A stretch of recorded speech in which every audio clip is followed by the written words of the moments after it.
Perkenalkan, nama saya Ferdinand Ezekiel Sirait. Saya mahasiswa AMI Medikom semester 1. Saya dari Prodi Manajemen Informatika dengan NIM 21310022. Saya dari grup MI21A, mata kuliah algoritma, dengan dosen pembimbing dengan Bang Jonas Franky Panggabian Eskom Mkom. Di sini saya akan menjelaskan tentang sorting dan matriks. Yang pertama yang saya jelaskan yaitu tentang sorting.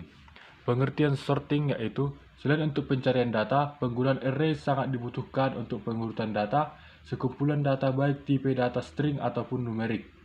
Urutan data terbagi menjadi dua. Yang pertama yaitu dari huruf yang dimulai dari A sampai dengan Z, dan yang kedua yaitu angka yang dimulai dari angka 0 sampai dengan 9. Pengurutan ini biasanya dilakukan secara yang pertama ascending, yang menarik lebih besar dari A sampai dengan Z, atau 0 sampai dengan 9, tetapi juga dapat dilakukan dengan cara descending, dengan secara menurun, lebih kecil dari L, Z sampai A, dan 9 sampai dengan 0. Ada beberapa metode pengurutan data yang dapat dilakukan dalam dunia komputer, tetapi yang sangat sering digunakan dan relatif mudah adalah bubble sort dan strict selection sort. Saya akan menjelaskan tentang bubble sort. Bubble yaitu gelembung yang timbul ke permukaan metode pengurutan.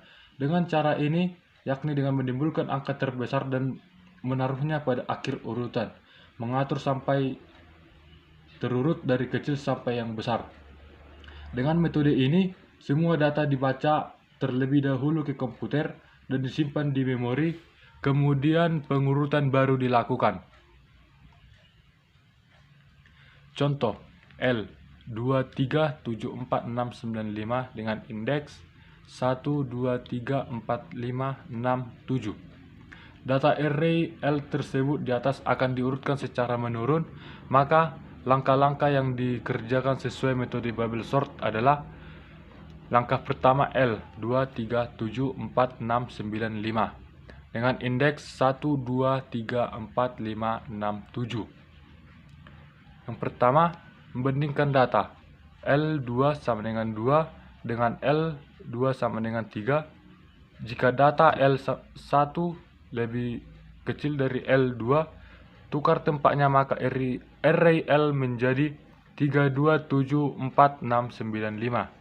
Yang kedua, membandingkan data L yang kedua sama dengan 2 pada array L yang baru dengan L3 sama dengan 7. Jika data L2 lebih kecil dari L3, tukar tempatnya, maka array L menjadi 372465. Yang ketiga, membandingkan data L3 sama dengan 2 pada array L yang baru dengan L4 sama dengan 4. Jika data L3 lebih kecil dari L4, tukar tempatnya, maka array L menjadi 374265. Yang keempat, membandingkan data L4 sama dengan 2 pada array L yang baru dengan L5 sama dengan 6. Jika ada L4 lebih kecil dari L5, tukar tempatnya, maka array L menjadi 3746295. Yang kelima, bandingkan data L5 sama dengan 2 pada array L yang baru dengan L6 sama dengan 9.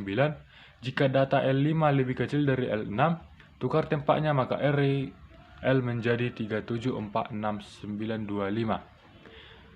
Dengan langkah kedua 3746952. Yang pertama, bandingkan data L1 sama dengan 3 dengan L2 sama dengan 7. Jika data L1 lebih kecil dari L2, tukar tempatnya, maka array L menjadi 7346952. Yang kedua, bandingkan data L2 sama dengan 3 pada array L yang baru dengan L4 sama dengan 4. Jika data L2 lebih kecil dari L3, tukar tempatnya, maka array L menjadi 7436952. 3. Bandingkan data L3 sama dengan 3 pada array L yang baru dengan L4 sama dengan 6. Jika data L3 lebih kecil dari L4, tukar tempatnya, maka array L menjadi 7463952.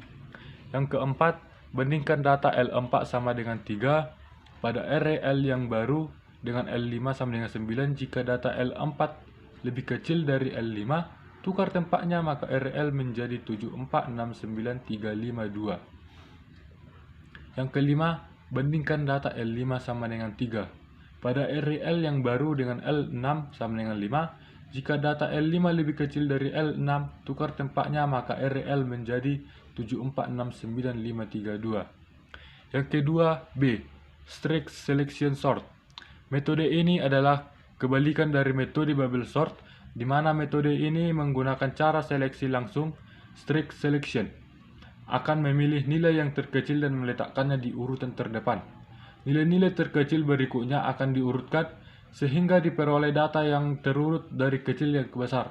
Contoh 1, 2, 3, 4, 5, 6. Untuk yang kedua, matriks. Saya akan menjelaskan pengertian matriks pengantar. Selain searching dan sorting, penggunaan array sangatlah penting dalam perhitungan matematika, khususnya untuk matriks.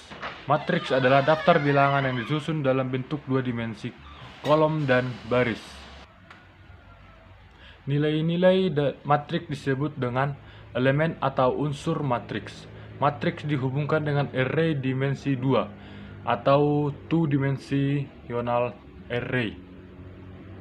Misalkan ada matriks A dengan baris 3, kolom 3 dengan A 3 kali 3 untuk baris yang menunjukkan ke bawah dan kolom ketiga. Contoh 2, 3, 6, 6, 2, 8, 9, 4, 1. Dalam program basic, variabel satu array matrix di atas boleh diwakili dengan A atau M berbaris kolom. Maka elemen dari matriks adalah A 3 kali 3, 2, 3, 6, 6, 2, 8, 9, 4, 1. Dengan prediksi A, baris pertama kolom pertama 2, baris kedua kolom ke 1, 6, baris ketiga kolom pertama 9, baris pertama kolom kedua 3, baris kedua kolom kedua 2, baris ketiga kolom kedua 4, baris pertama kolom ketiga 6, baris kedua kolom ketiga 8, baris ketiga kolom ketiga 1.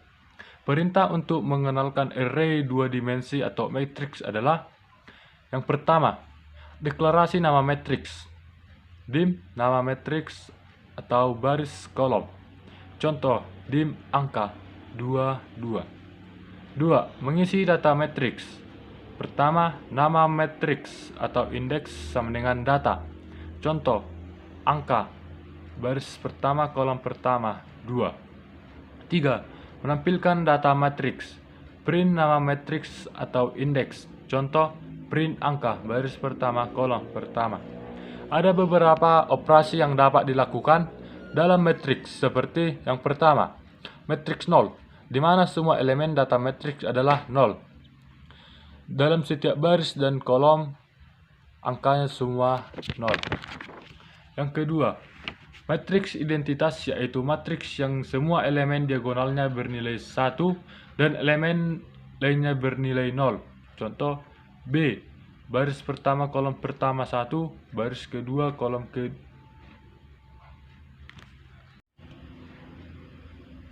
Matriks transpose, yaitu matriks hasil pertukaran nilai kolom dengan nilai baris. Maksudnya matriks berorde 2 kali 3 atau 2 baris dan 3 kolom menjadi orde 3 kali 2, 3 baris dan 2 kolom. Untuk contohnya bisa kita lihat seperti yang di bawah.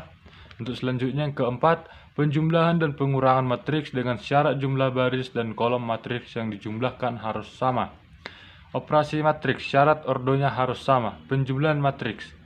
Untuk penjumlahan bisa kita lihat bawah. Untuk cara menjumlahkannya, kita menjumlahkan dari yang kolom pertama baris pertama ke kolom baris pertama dan ke kolom pertama juga. Dan untuk selanjutnya begitu juga. Untuk pengurangan matriks sama dengan seperti penjumlahan. Dan untuk yang kelima, perkalian matriks dengan syarat jumlah kolom matriks pertama harus sama dengan jumlah baris matriks kedua. Contoh, F2 kali 3. F pertama dari baris pertama kolom pertama, F4 F2, F3, F5, F6. Dan yang keenam, matriks simetris, yaitu matriks yang di mana tata matriks I, J sama dengan J, I. Contohnya bisa kita lihat seperti yang di bawah. Dan yang ketujuh, matriks inver dapat dilakukan jika matriksnya bujur sangkar atau jumlah kolom dan barisnya sama.